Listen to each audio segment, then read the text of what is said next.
Hey guys, Master Xeon here with the second part of my robot modeling series. So before I start, I just wanted to go through a couple of blends. I've been working on different shapes for the leg. This is actually like an older leg I did, but I realized that, this is actually a pretty good leg.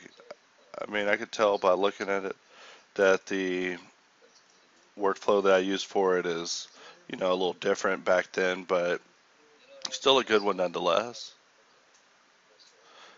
So let me close that out. And these are just, random doodads I made, just circular objects that I used, just circles, and I would just play with topology in different ways, and I just came up with different things. This one is part of a macro study that I won't show the full model of for reasons of honoring the artist that I was actually studying. Um, but, just random doodads.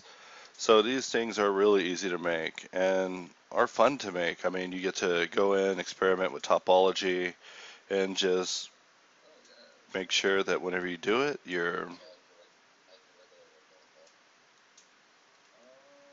see, where is matcap? For some reason, matcap view is not showing as one of my options. There we go. Yeah, if you don't see it, just press Z a couple of times. But yeah, just usually all my shaping, I'll just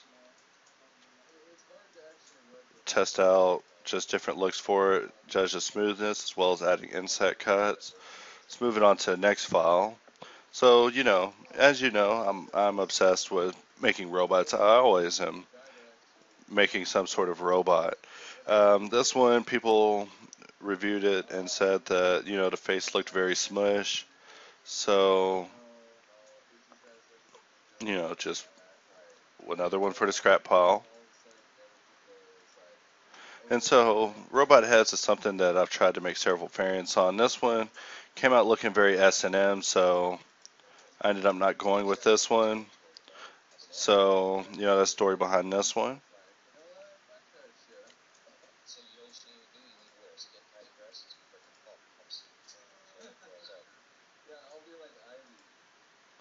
And, I'm showing you all these for no other purpose than just making a quick intro.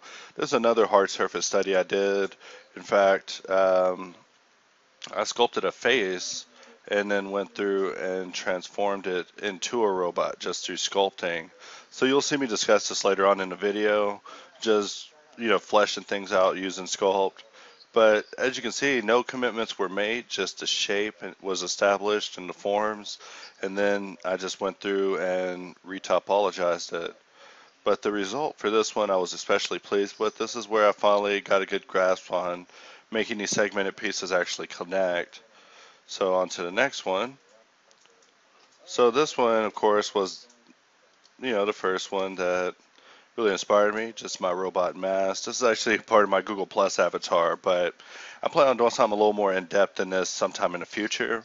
But I wasn't overall pleased with this one. This one was more of a proof of concept.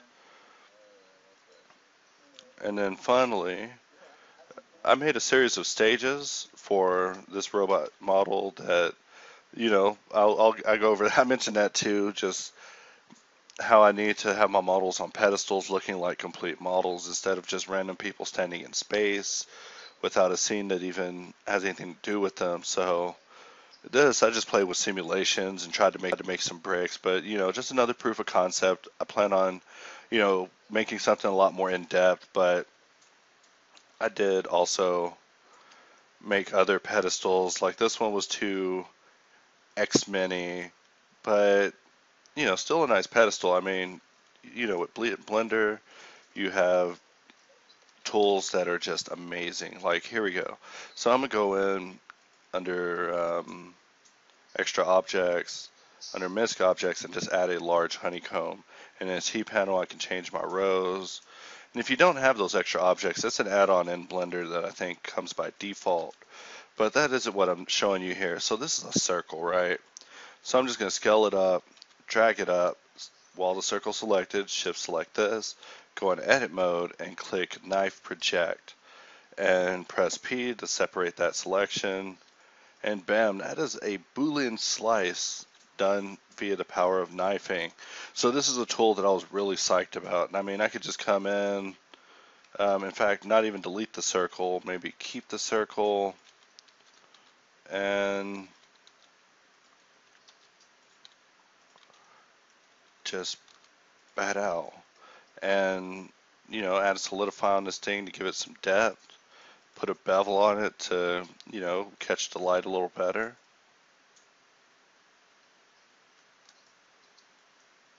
Which in this case is not working. But I mean, in a nutshell, this is how I built the pedestal. I mean, you even have grid fill in Blender now where I can, unselect this, press space, type in grid fill, and voila, filled. No longer having to, I could have been a lazy man and alt F'd it, and it could be like that, or, deselect that, W, grid fill, and that's pretty much all that there is to it. So, moving along here in this introduction. So here is the result as of the end of part 2. So, without further ado, let's just jump in and begin. Alright, so in the first part of part 2, this part is 500% and showing me just going through the quick process of polymodeling a hand. So I'd have something to attach the arm to. So, nothing spectacular here. I wasn't overall pleased with the final shape of the hand. I'm sure I could have made it a little better if I would have went in and done some sculpting, reprojection, works. But I was trying to get in there quick and fast, just concept something, and this part I was like, I haven't polymodeled a hand in a while, so let's get in there and do it. So, your classic geometry tricks of inset extrudes, try to make the shapes more circular around the digits. Like I said, it's not a very good hand, however, the geometry used in is pretty alright. There's a couple of ingons that I probably could have resolved, but like I said, I usually don't worry about ingons anymore. I got this mesh lint cleaner add-on that does a pretty good job. If y'all don't know what that is, go over on Blender Cookie, and they do have a video about it that'll basically highlight parts in a mesh that you can solve. And usually when I'm at that stage, it's it's Sudoku to me, because I have to figure out which ways to fold the geometry, redirect the loops to get everything to have a happy ending, as well as be continuous and consistent.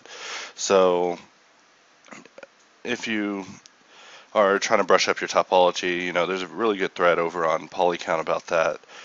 In addition to that, there's also the poll, which is a really old thread. I think it's also perpetuated on Blender Artists for immortality, since it's such a good eye-opener about how you should handle triangles, quads, and your edge flows, and your poles, and all those sort of things. But, instead of boring you about that, I'll go ahead and begin talking about the video. So with the hand, extruding it in, trying to, but it's hollowing it out. So in the end, just duplicate it, bridge it, not too hard. But, there's a lot of loops there, so that's going to have to be something that I'll have to solve. But like I said, I ended up not sticking with this hand, but I'm just keeping it in here so that way y'all could at least just, see the process that I went through for it. That probably wasn't the best move. However, I think having it lying there would allow me to have more flatness during the subdivision for the, the profile of the fingers, which seem to be a lot more flat on the top and roundish on the bottom. So, that's the whole law of supporting loops and whatnot. So hollowing out an area just to insert the thumb, which will of course be a duplicated finger slightly modified. Use proportional editing, Alt-Shift-S to convert to sphere. Just easy. In addition to that, of course, using W-Smooth to even things out and just make the geometry not collapse on itself. So smoothing is something you see me do all the time, but I don't think I ever mention it. Sorry about the amount of time that it took to actually make this video. I've been working on quite a few things. In fact, this robot, I think I might enter into this contest in hopes of getting a really large 3D print of it made if I win, but the competition is fierce, so in the next volume I'll be hopefully completing this so I can work on my backup robot to ensure that I get my robot immortalized in large plastic. I forgot the name of the actual contest, but it's held by Stan Winston. If you Google them online, you could probably find it on their first page. But yeah, robot competition. Winner gets their robot printed out using the same type of printer that they were using in, Hollywood blockbuster films. So that especially applies to me because 3D models are just on the computer, so they're only admirable on the computer. But my dream is to someday get big into this whole 3D printing business and end up surrounded by my models in plastic. Um, I just think it's particularly amazing. It's a lot different than, when you have it printed out on paper. So just adding loops, collapsing loops. You see a couple of tries, but as you can tell by now, not particularly worried about tries. In fact, with this new contours add-on that Blender Cookie's so gracious to let me test, I'm able to retopo things really fast. In addition to that, in B surfaces, which I've been experimenting more and more, I have found a workflow that puts these topo gun users to shame.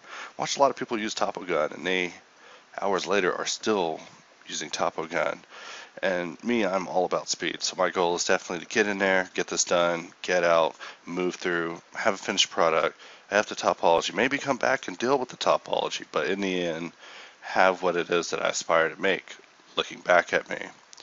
So now we have the whole hand completed fairly quick. Now the next parts of this are not as sped up, so that's a little easier on you. So for this one, I try to go about the arm a little differently. Usually I just extrude cylinders and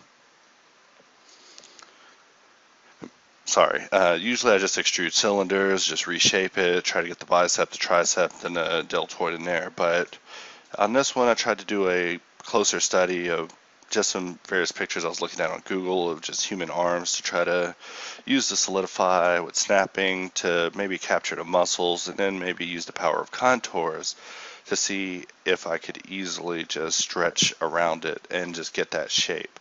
But contours, while it is in development right now, I'm expecting some great things to come out of it. I'm pretty impressed with what I see so far, and definitely is something that Blender is lacking, especially after I remember seeing a tool like that in a Maya video, but nobody wants to open Maya.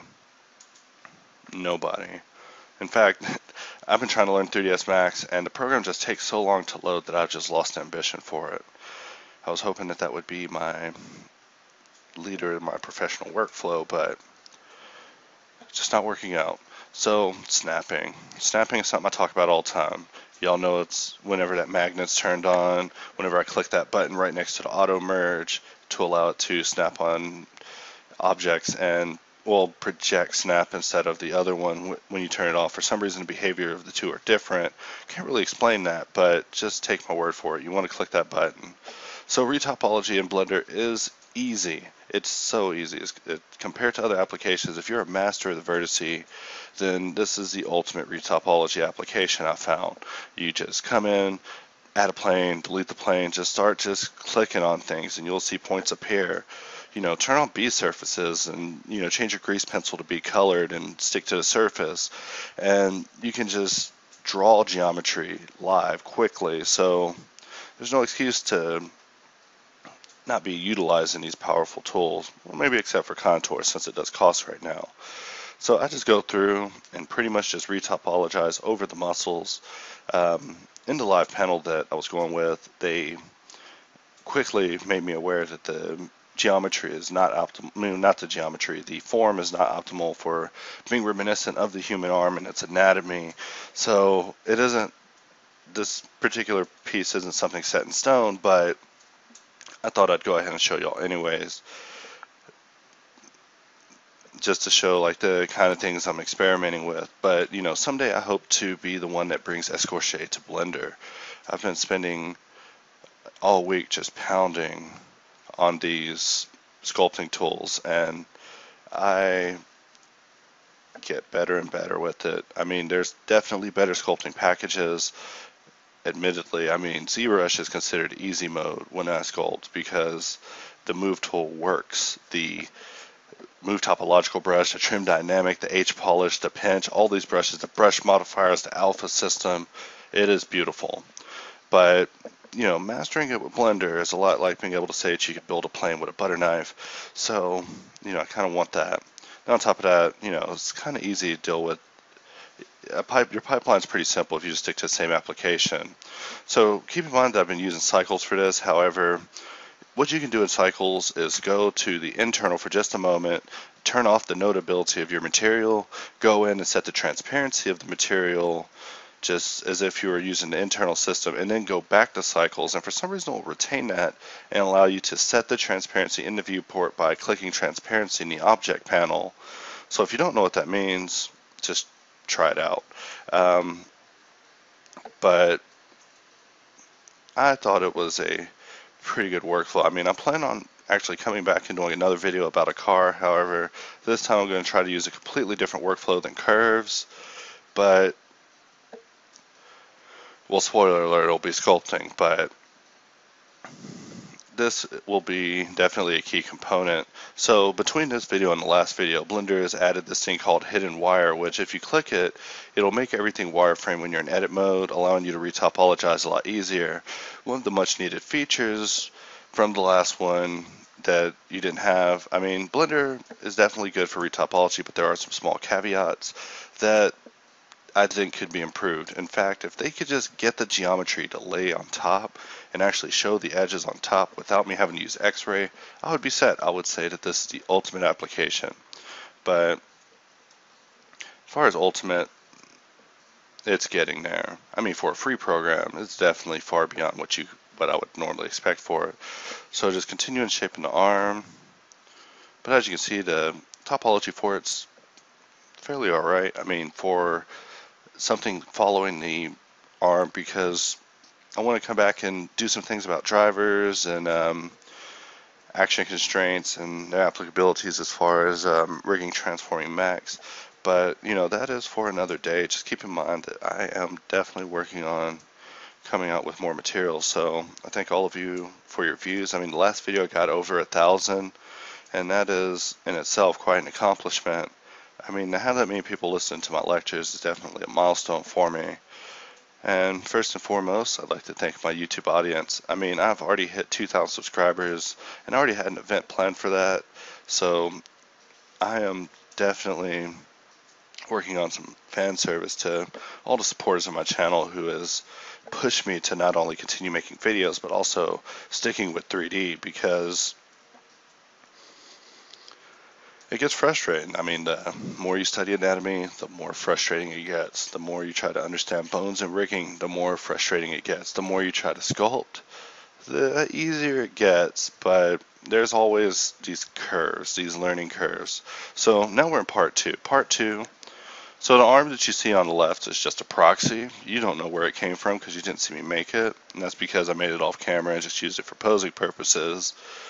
So the legs on this particular robot were not very pleasing, and after consulting my panel, they came back to me and told me that they were not very interesting. They looked bulky, took away from the form, in fact, need to be redone. So here you go, seeing me use my normal workflow that I've been falling in love with quite a bit lately for hard surface, and that is just bringing in pieces, sculpting with dynamic topology, tracing it over it with B surfaces or whatever tools I can get my hands on, and just mechanizing everything.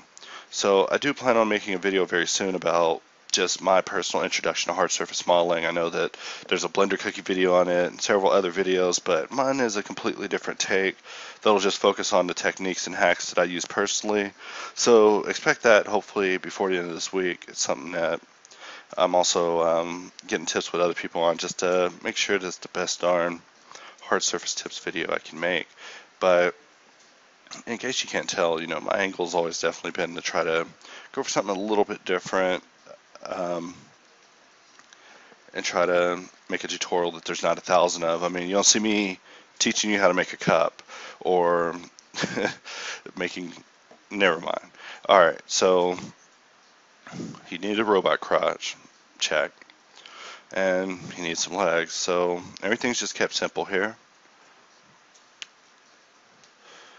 And really these legs redesign was me trying to really experiment with the ease of it, because sometimes I feel that if it's not an easy workflow, then it may not be the right workflow.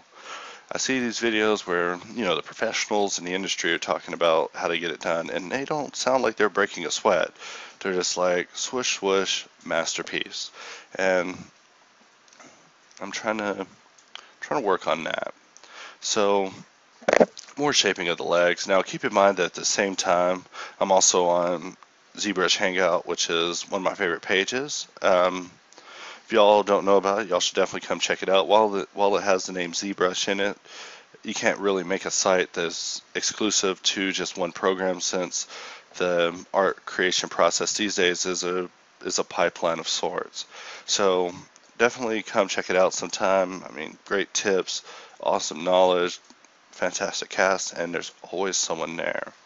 So, that's my ZB host spot, and continuing on. So, just trying to get the shape, and then jump into dynamic topology, turn on the matte cap. So there are some very exciting tips in this particular segment that I'll be going over as I get to it, but for the most part with sculpting, remember that Control D turns on dynamic, Shift D allows you to scale your dynamic factor. So these days I actually get the initial shape as you can see here, and then I'll just use a brush of 10 and just deal with it zoomed out for a while, and then zoom in on it and make the macro detail, which macro detail of course is the complexity in the small areas that actually accumulate on the viewer to add that wow factor. So this is something I was doing a study on yesterday with my buddy Bogue, and you'll definitely be seeing that in the last and final video of this particular robot series. I get a lot of comments asking about the animations of these, so if y'all are wondering what I've been up to, I am definitely working on taking these things a little bit further. I mean, modeling, sculpting, it's alright, but we need to, get in there, animate, simulate, and start working on some finished products, or at least that's what my intervention told me. So now, instead of making these characters and just taking them so far, hopefully they all start ending up on pedestals rotating in 360s, so I can fit in with the hundreds of thousands of other CG artists that are making demo reels and getting professional jobs. But some of the things that make me prefer ZBrush sculpting, Blender sculpting to ZBrush sculpting, is while you have the power of projection master, transpose master, subtools, alphas. In Blender, you have your modifiers, and your modifiers are an extremely powerful tool. The dynamic tessellation is also a very powerful tool.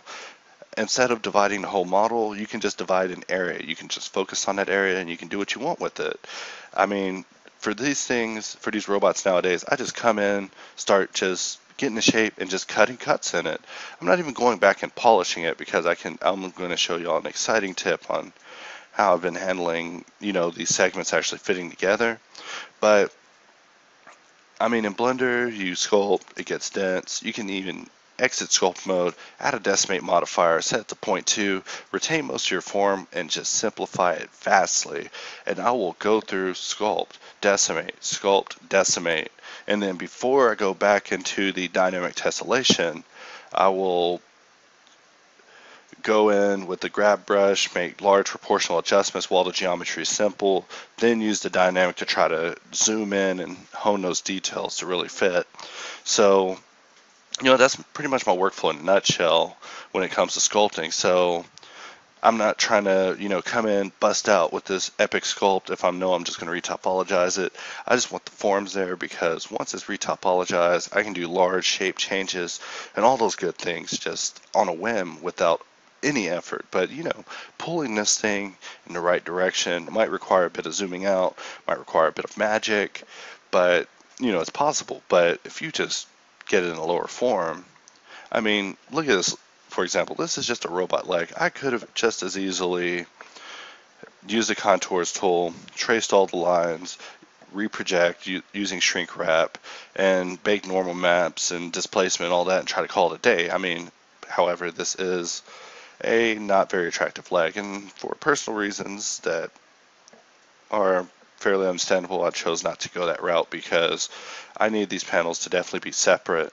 So, like I said, this is part 2 of a 3-part series. So whenever this one's finished, I'm going to just get started on the hands and put the killing strokes on this thing so it could be done. However, I need the bottom to be as impressive at the top, and I need the feet to be as impressive as the face. So I've been, trying to examine these models a little bit more closely to try to make sure that they stand leagues above my competitors that are working in Blender as well. But rigging is a beast. Rigging is a beast. But I mean, every time I see Tears of Steel, I'm like, they rigged that robot. They rigged them well. Those robots can blink. Their rigs are awesome. There's no clipping and intersecting parts. And so I know that it's perfectly doable to have these robots built with quite a bit of complexity and still manage to pull it off. But the question is how. So I've been getting with another YouTuber about possibly trying to, work out a secondary segment of, some of the more advanced rigging, since someone is far more skilled at it than me, whose name I won't mention because I don't have his permission, but hopefully that's something to look forward to in the future. So doodads. Doodads are something that I make at work sometimes whenever I'm bored and I can't focus just on straight 3D. I'll just make circular doodads just as examples to play with topology. You see that particular piece that has the screws in it right there? Now that is something that was inspired to me by Igor, who guided me through the topological process, teaching me quite a bit about simplification and vert magic in the process. So, that's another reason to check out ZBHO is the tips are just invaluable. So here I am experimenting with the contours tool. I haven't been able to find very many uses for it. Not to say that it's useless, but to say that my workflow just doesn't require that I retopo things so simply. So this is something that, I could raise the plus and minus of, but it'll still just be a tube in the shape of it. So I tried to use it a couple of times throughout this because of my enthusiasm for the tool and the fact that I was allowed to test it out and write reviews on it.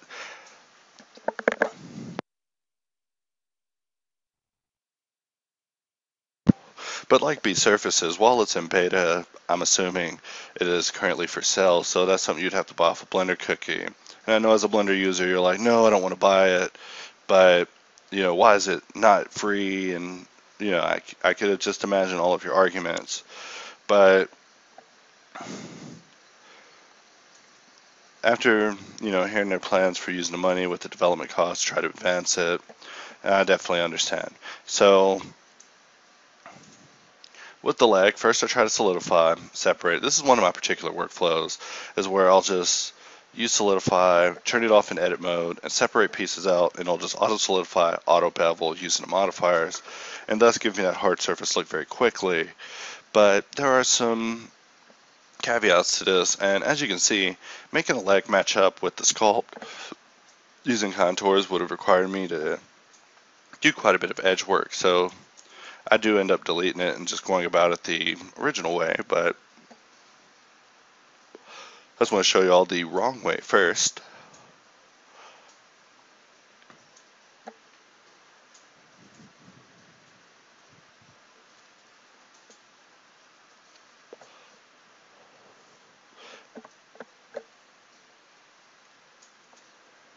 And let's see how far I go through this thing before I realize that the pieces aren't fitting the sculpt enough for me to actually consider this valid. So I'm stubborn. I'll try to make it work. I could have went through with the magic knife and created tries and endgons for all the children of the world.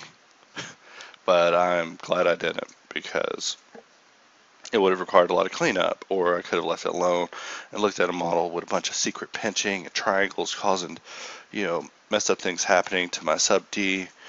So, I have my reasons. So here I am just going through just a retopology process. Of course, mirroring it on the other side so that way I can just see the piece in action. And it's really just not that bad.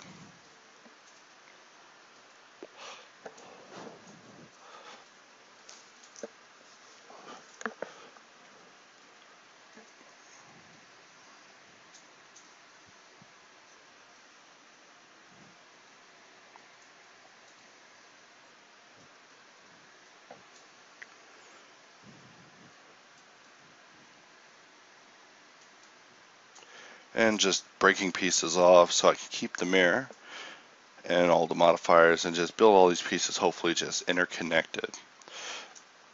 And I'm just tracing around key points, making the edges fit, trying to make sure there's circular loops where I need it, and that basically the whole edge work will be nice. Whenever I use this particular workflow, what I'll do is I'll solidify it and then slide down the most outermost edge down, and then insert 2 loops to just harden it up. And usually that gets me a really nice polished edge look. So you'll see that in just a moment. Now the first video I made was almost 2 hours, so this one I've crammed within a 1 hour 4 limit, so that way, you know, I'm not telling the never-ending story of a man and his robot on the epic quest for 3D print domination. So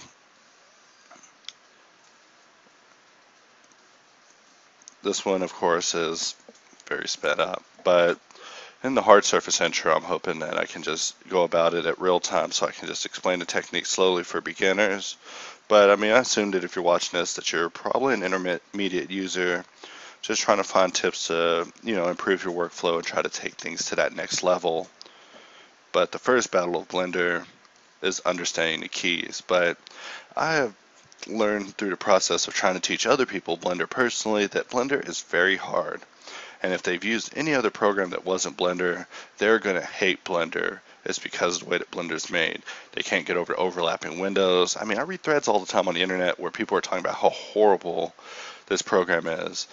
That, you know, that we're elitist for thinking that, for even trying to master it. But I'm listening to people whine about the grab tool. You know, press G, get on with your life. We're going to whine about proportional editing, press O, scroll the wheel, and move on with your life. But don't knock a program, because I'm sure if I dedicated the amount of time I dedicated to Blender to Wings 3D, I would be almost as good. But as far as programs go, this program has everything beat hands down. Installing other software, the file sizes are just humongous. I'm afraid of 3ds Max because it takes almost 5 minutes to load on my system. I don't even want to build a project in it because that means for me to open it and show someone, it would mean that I'd have to wait that long. Meanwhile, Blender opens in like 5 seconds. The files for installing this are almost 70 megs, and considering the amount of features you have, the ocean simulator, dynamic paint, all the improvement cycles, compositing, the VSE, it is really an all-in-one powerhouse when you learn how to use it. And just continuing through and retopologizing it. But I think with a personal guide, people are able to actually understand and actually enjoy using the software. But I'm hoping to record some of the live sessions on it eventually and just show in video format just how hard it is for brand new people or people coming from other packages to actually use it. Because I'm very interested in the way that people actually grasp the software and you know, the mind transformations that they go through, and you know, walking away from WER to translate, rotate, and scale things and actually use GSR, which makes sense, by the way. But not if you're an Autodesk user. Apparently, if you're an Autodesk user, WER makes sense, and in 3ds Max, it makes sense to have the spacebar pause everything in the viewport, so you can't do anything. But enough about other programs. Back to Blender. So in this one, I didn't make the foot. I wanted to just do a couple of studies on the robot foot myself to just make sure that I came up with a pretty good idea on how to go about it. Because like I said, I'm wanting these models to definitely improve progressively in my videos. So I get a lot of comments on people that watch my anime head video that I made like years ago.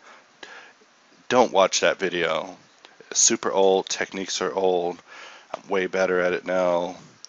I mean, the last human that I sculpted I was pretty proud of, but the next one that I sculpt will definitely be even more impressive, because the techniques that I was using then, I'm slowly having to break these bad habits of making models with enormous eyes, and only by the critique of others am I able to notice this sort of thing. But let me tell you, the panel of people that I go through, have really opened my eyes to a lot of errors in modeling. So, I mean, when it comes to critique, it's something that not a lot of people like. The last thing you want is people telling you how you should do things, but it is essential for growth as an artist to be critiqued heavily, and not by your friends and family, because they don't know 3D.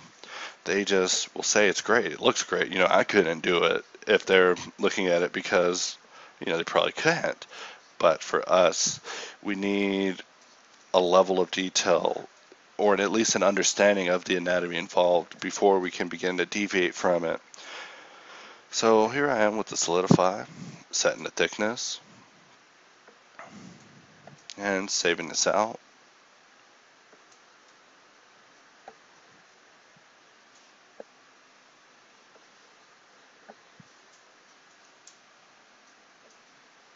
So in just a moment, things will begin to get very real. Just watch. So the matte cap view is another thing. Matte caps are one of the greatest things that have been added to Blender. The old way before matte caps was to actually use the Blender internal engine, set your viewport to GLSL, add a material with an image of a matte cap applied to the normal, and then just have it in GLSL the whole time and just sculpt like that. But that sounds annoying, and it really was. So thankfully, Tan has personally handed down the matte cap system to us in Blender for at least viewport viewing. And when it comes to making these smooth surfaces and making hard surface things, it is essential. So as always, I delete the inner loops, expand the outer loops, and then just harden it up on the edges. And of course, a little insetting, sliding, just trying to make it all work.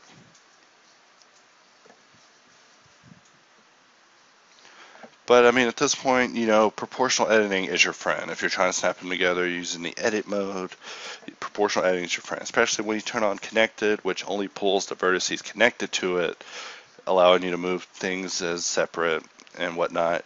So, be taking advantage of these things. Just build your own robot and get used to these tools, because they are fantastic. They're rapidly improving. I mean, on the proportional editing, they've recently added a 2D proportional editing mode that'll actually allow you to modify it on a 2D level depending on what is level with what you're messing with. And while that sounds complicated, you just have to try it to get it. I mean, whenever you retopologize, make sure you click that hidden wire in the edit mode, because you will love it for the most part. So just slowly running up the line, hardening these pieces, merging these pieces, not even worrying about if they're absolutely connected to the other piece.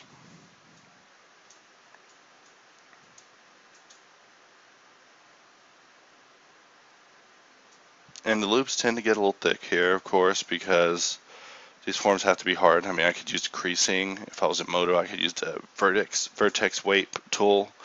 That piece is junk. It's got to go. Maybe I messed with it for a moment.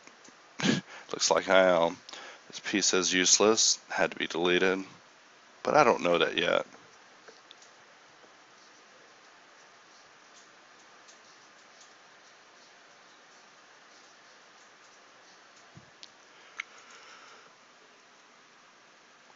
Now I realize it. That piece had to go. And so a couple of other tools that are useful is, for something like this, that whenever I merge it all together will be one piece of one object. You have L. L will select a linked object. So if you hover over a vertex of an object you wish to select and press L, it'll select the linked. And so I'll select it with L and then press Alt H to hide everything else if it's all joined together.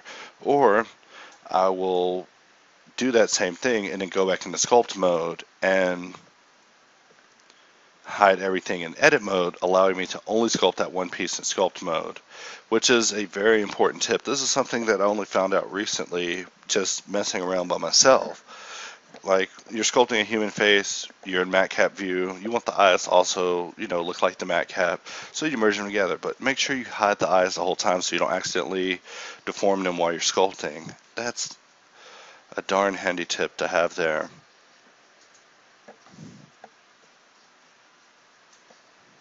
And you'll definitely see that very much at play coming up here whenever I start merging and working more intensely on the connection of these pieces. I mean, first I tried going through it in edit mode, but that doesn't look very intuitive. So another thing is I have these loops come together and they create these creases, which the creases are what I want.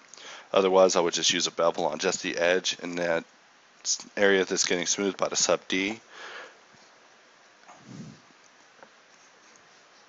And sculpting. Sculpting has plenty of uses. Sculpting isn't, just for sculpting. Sculpting also, just moves large geometry.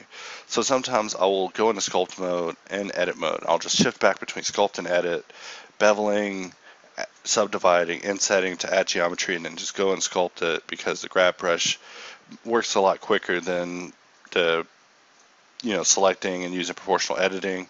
So the sculpt is just something I began to find invaluable.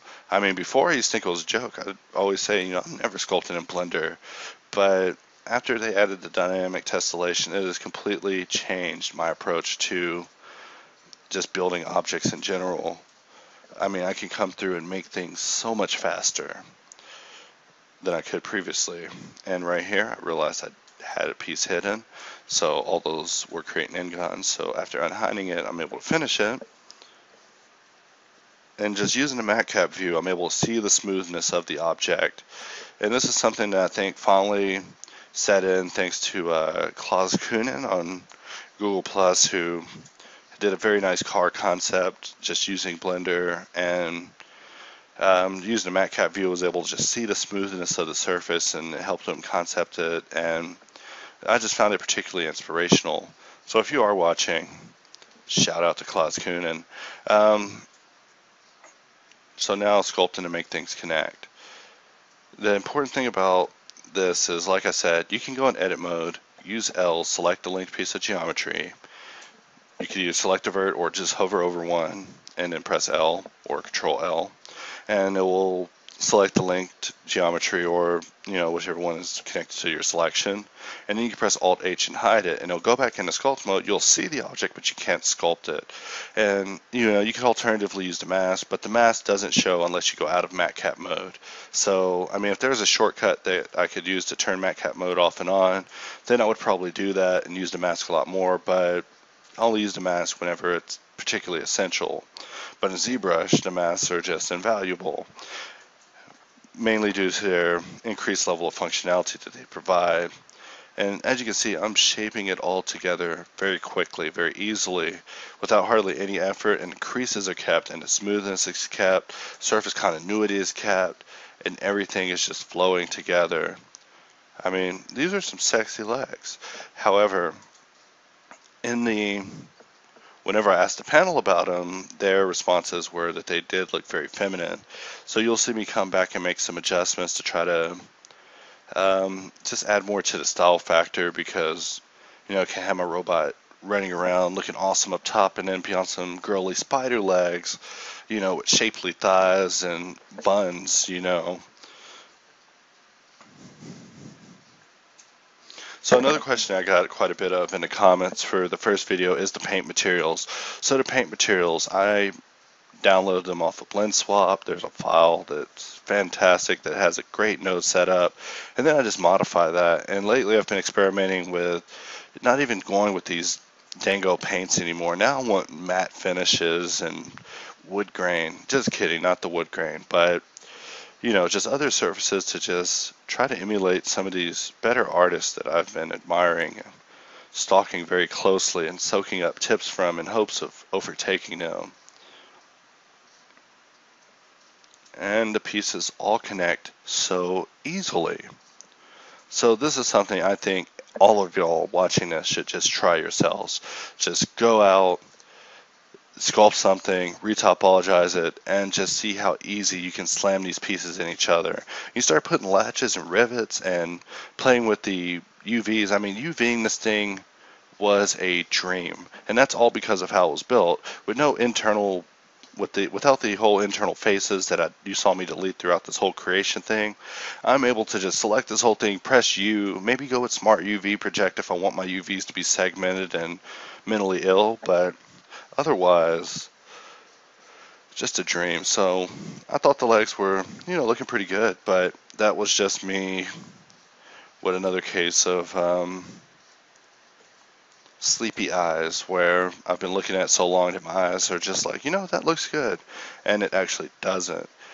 I mean, with these sort of things, I try to judge them more by the silhouette. Even though you don't ever see me go in silhouette mode, I am thinking about the shape, because in these books on, how Valve does Dota and all these game development books, they're like talking about how the profile of the character is indicative of, his polarity and neutrality with good and evil and those sort of things. And I want to be at that level. So for the leg there, you saw me just take a loop, Alt-S, scale it up on a normal, and then add 2 loops to harden it up and kind of get this ridged look. So the techniques used are fairly basic, and just in combination repeatedly, end up creating something for me very complex. And so we are nearing the end of segment 2. And unfortunately, this video does end a bit abruptly with me just working on the creation of the arms and then leaving it at that. But I wanted to make sure that this video was uploaded before finishing the robot, because videos stack up on me if I don't.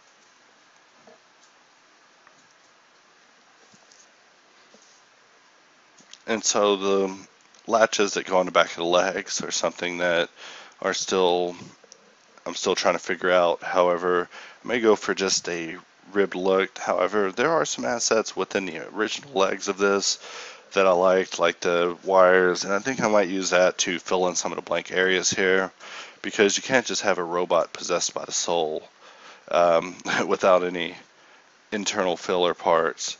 But as you'll see for this, I do come to things acceptably, or at least come to an acceptable resolution. So the other thing is that my texturing method. So for texturing lately, y'all have been seeing me use edge painting and trying to use the power of my topology to paint stripes and lines and just key areas, and that isn't necessarily the best workflow. Probably the best idea is to UV unwrap it, give it a personal paint job in Photoshop, and then go back into this and just... So here's contours not working right.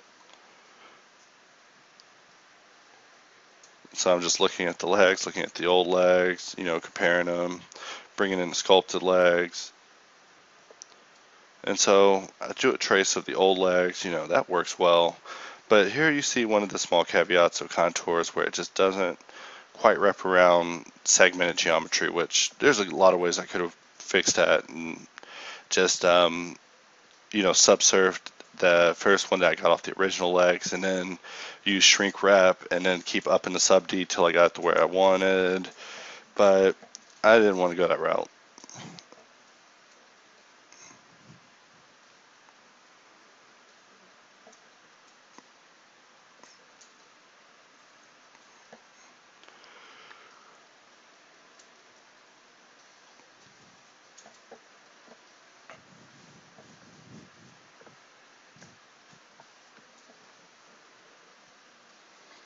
So now we jump into rendered mode. So I just snagged all the materials from the last object so that way I'd have all my indexes. And now in user preferences, I gotta go and turn on CUDA, because in one of my demonstrations I accidentally overwrote my Blender setup that I like, so it turned off all my favorite add-ons and also turned off CUDA. And strangely, every time I set it and save the preferences, they don't come back up the same way every time, because every couple of days I'll delete Blender, download another version, and just keep doing that every couple of days from BuildBot every time I read about some great improvement. So my workflow for making this this notched metal is fairly straightforward. I just select a piece, assign a material, UV unwrap it personally, and then just scale it in the editor. and it is just easy. And I want to come back and do this with a whole range of materials instead of just this one. I want to make honeycomb and the true carbon material that I was actually trying to emulate in the first place. But that's for maybe the finishing touches. But like I said, I'm trying to end this at a three-part series, but I'm very enthusiastic about the amount of support that I've received from the community over this project. And of course, assign all the indexes to just be blue on the edges, navy blue.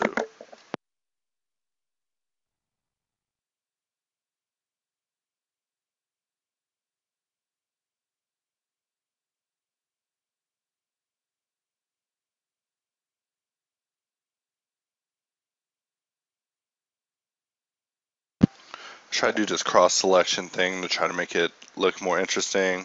In the end, I end up discarding it because it just looks horrible to me.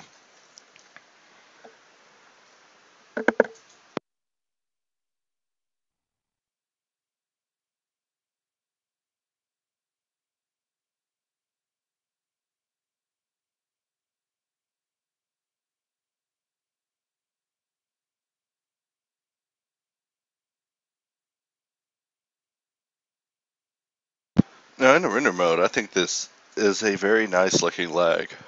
However, what the robot is attached to it is highly feminine. So that's something that was pointed out to me because, like I said, my eyes just weren't seeing it.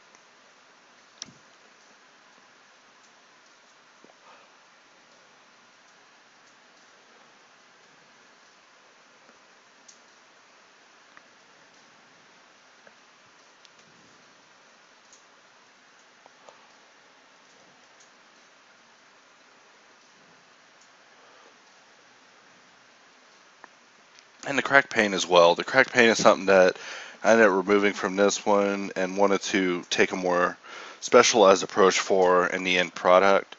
And that is just through a more focused application of it instead of just giving it a rinse surface look like it's been abandoned for thousands of years. I even go back and try contouring the leg again just to play around with some of the features of it, like being able to draw the lines in any order that you want and still getting this shape. And I ended up using this one, unwrapping it, and just making it have a meshy look. That way there's something inside of the leg.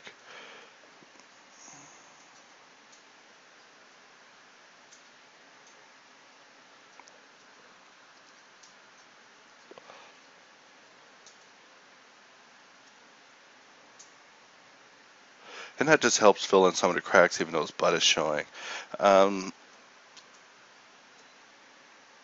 and that's still a piece I know I just have to fill in. However, with the latches, I want to take a special approach to them as well, or at least the latches around the joint areas of this. But trying to, keep the same style of modeling for this thing fairly consistent, so that way, it doesn't look like he's just been implanted with someone else's legs.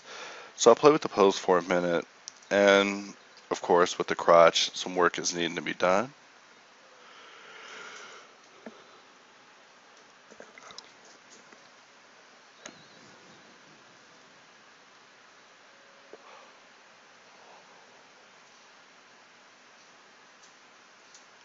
And I just play with a couple of renders here, just try to see how it feels.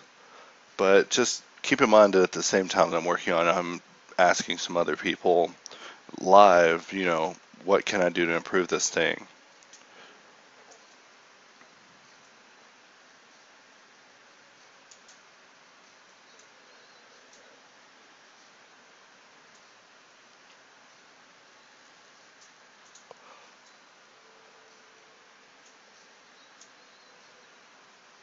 And as you see, just a combination of bevels and solidify. I was able to just get a very nice hard surface shape with minimal effort, and that is important.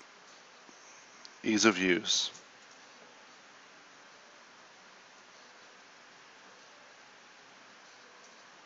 Inset extrude, and just harden these pieces up. So here you see me just sliding in to just give that polished edge look.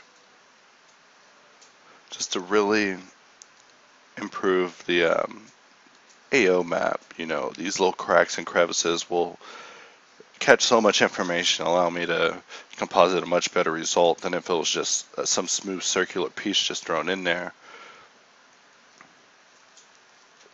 Like I said, macro detail.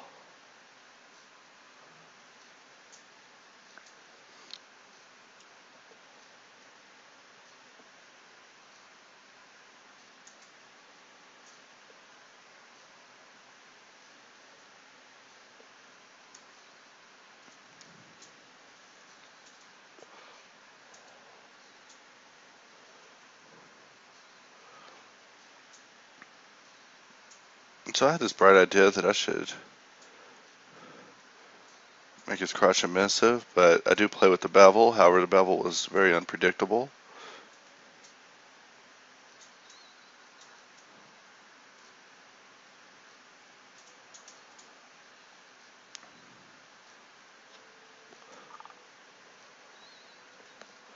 I think I even tried to go for a light up crotch look. However, that particular look I thought was a nice little happy accident, just letting the bevel just break some edges and expanding the the vertex painting that I'm using on this just to another area.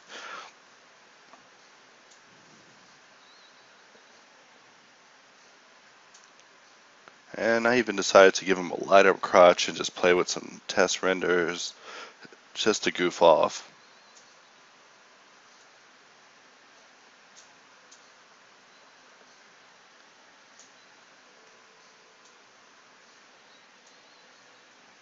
And removing all of the cracked paint, because that was more of just an experiment, but I've actually come up with a slightly easier idea on it that may make it a lot easier. So set my crop area. Now when I render it out, all I have is this. So, for the first thing I notice is that the other arm is still showing to be cracked. And separate the legs into pieces. Realize that things are hidden, so I have to undo it. Go back, select it all, L, P. And there's this add-on for Blender called Easy Lattice. And all it does is you type in Easy Lattice and it'll automatically apply a lattice, not parent it, so when you delete the lattice your object just jumps around somewhere, which always happens to me when I use it manually because I always forget to turn that off. The other thing is the underleg area is not yet modified, so to add that to the lattice I could just select it, press Ctrl P and choose Lattice Transform, and that'll just do the job for me for this particular area. And on top of that, I can even add two lattice deformers on it at the same time, modifying the upper and lower areas. So this was more of an experiment in just how easy I would be able to do it. However, you can see that it deforms the leg, knee area a little badly, so that's just a little bit of point relaxing, and I'm able to get that worked out. And I think I even use weight painting to control which areas are actually done. Which the weight painting tools have seen some new improvements, which I haven't yet covered in any of my videos, like being able to hold Alt in weight paint mode and drag down a gradient to be able to add, subtract, and things like that. But just keep in mind that to really utilize the power for it, hiding some of the geometry may be necessary. But that's something to definitely experiment with if you haven't already.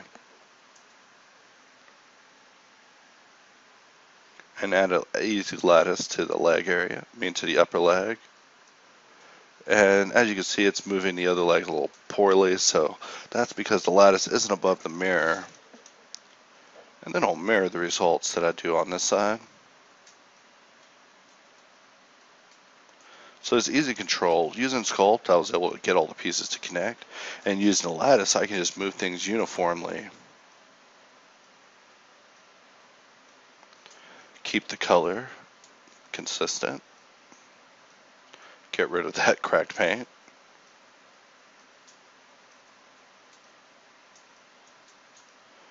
Move those to another layer. And now we're in the final chapter of this, or the final chapter of this particular video. So, got about 8 minutes left with you guys, but I'm here with you till the end. So for this video, you get a Master Xeon Silver medal because it isn't as long as some of my other videos, but before complaining about the amount of time, just keep in mind that these are immensely sped up and are covering like 6-hour workflows and the times that I'm trying to go over them, but I've found that most YouTubers are really liking these narrated time lapses, so I'm going to continue doing them for my various projects and my endeavors to become Blender Master and share the tips that I've learned, as well as remind y'all why this is the best program to be using. But I must say, if there was a different program to love that wasn't Blender, I would probably love Modo. But Modo's rigging system and particles is enough to scare a man. But hopefully someday in the future I can do some videos showing a workflow between Blender, ZBrush, and Modo all at the same time. Or someday just make a whole video showing a workflow between every program that I use in general, which will be like 12 applications, just as a joke. But someday.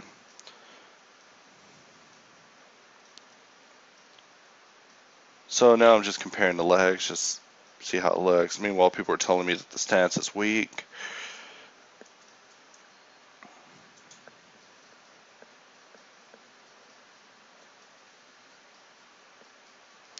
But for a base stance, I'm definitely off to a better start. However, that piece is penetrating.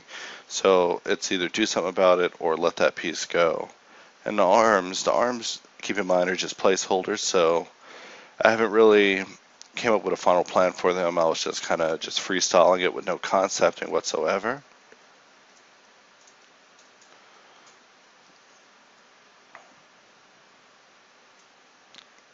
Look, there's the original sculpt, which looks horrible compared to the original. Horrible compared to my retopologized result, but are still necessary. And so the shape changes have definitely helped the figure, and at this part I begin to feel reinvigorated in this project because the upper body was very strong in its shape, and I just didn't feel like the legs were adding up to it at the end of the first video.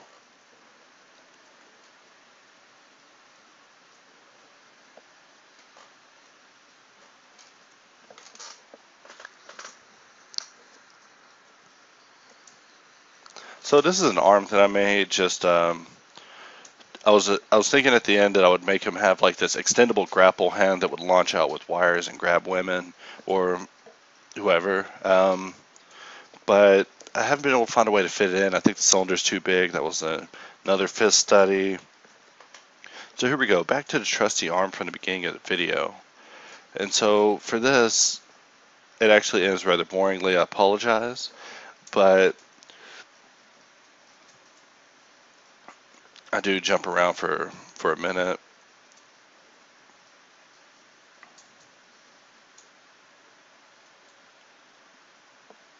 And just looking at this particular picture I found off of Pinterest about arm pronation. I think I mentioned in one of my previous videos, but Pinterest is the ultimate site for references, or at least for me it is.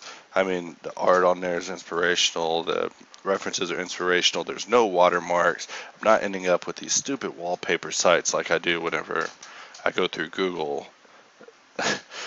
You find the perfect picture and it's a wallpaper site. How often does that happen to you? It happens to me a little too often.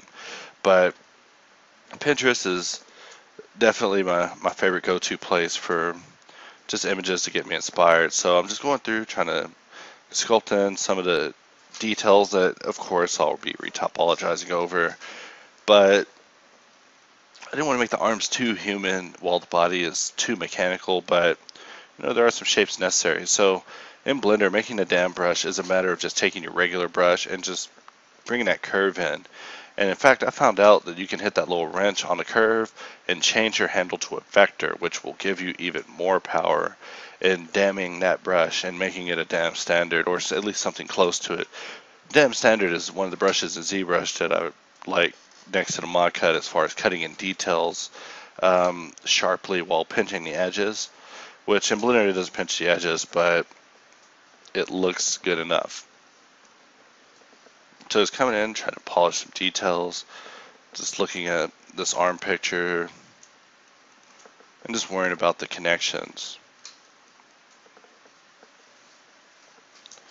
So the anatomy of it isn't perfect enough for me to even want to use this, let alone do a tutorial about it, but this is one of the things that I'm working on is my human anatomy, so I'd be able to talk about it a lot better and at least make a sculpt more accurate to the human form and not come on here, sound like an idiot. Well, with robots, you have a lot of leniency. So this is my typical sculpting workflow. I'll come in, do some shaping, use clay to build it up, use polish to flatten it out, rim the edges, and just, add a kind of a nice bevel to have the shapes supporting each other.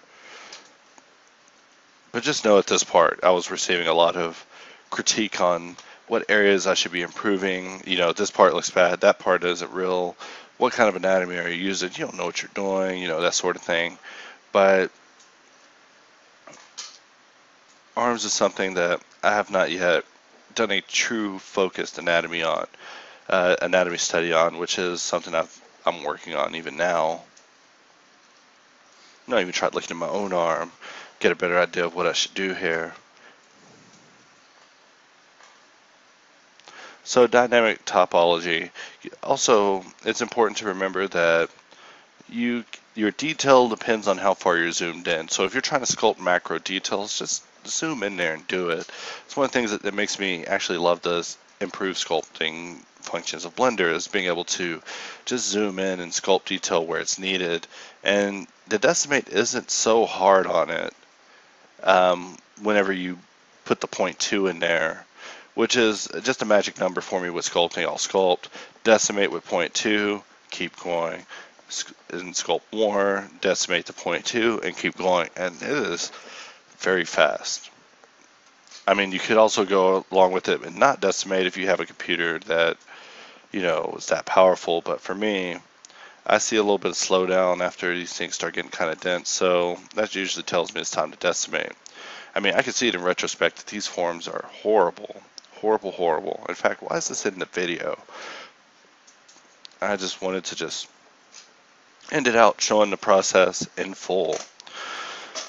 So immediately after this, I'll be going in, doing some improvements, and already working on the third and final volume of this epic robot series.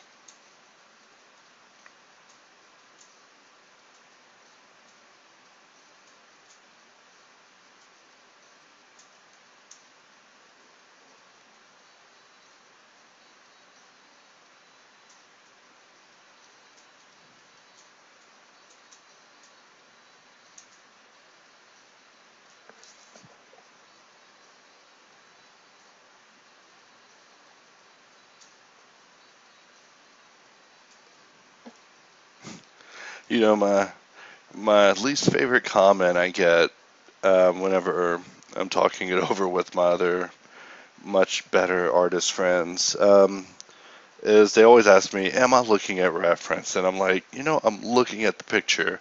I know what you're saying. I don't know why I can't get it. I don't see it. Like my eyes are improving faster than my brain is at 3D, where over time, you gradually begin to see the subforms and macro forms and even just the form build up. You ever get off of 3D for a long time and you see wireframes on other stuff? Maybe not if you're not taking strong hallucinogens, but sometimes it does happen, especially after hours and hours upon hours of just doing 3D. But I need that vision for everything. But I don't see wireframes when I look at images. Just when I look at hard objects.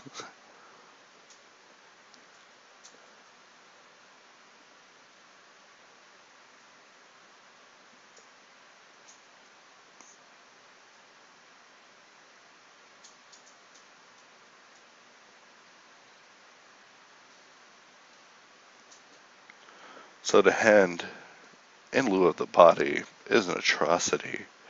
But like I said, I didn't even sculpt a head because I was fairly confident that I was going to replace it with the one that I had already designed, or just design an all new one so it's actually a robotic hand.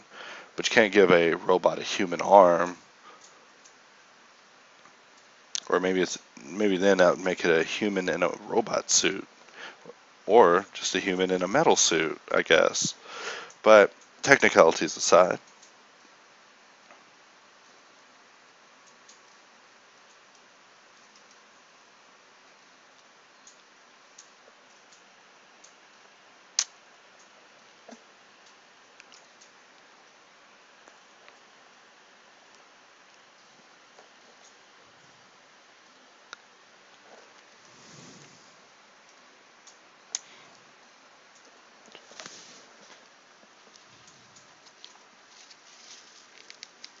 In fact, I think at the end of this video, I actually figured out what pronation was, and the fact that the picture I was looking at wasn't showing the arm from multiple views as much as it was from the same view, but the arm was rotated into different positions. So I think that kind of messed up the referencing of this whenever I was going about it. So, not to make excuses, but yeah, that's something I should have probably paid attention to and noticed.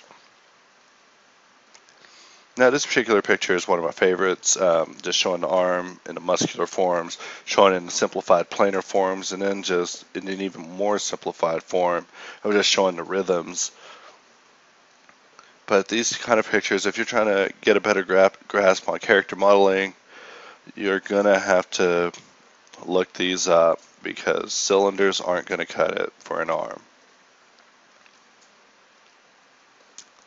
Well, maybe if you're keeping it really simple, but for me,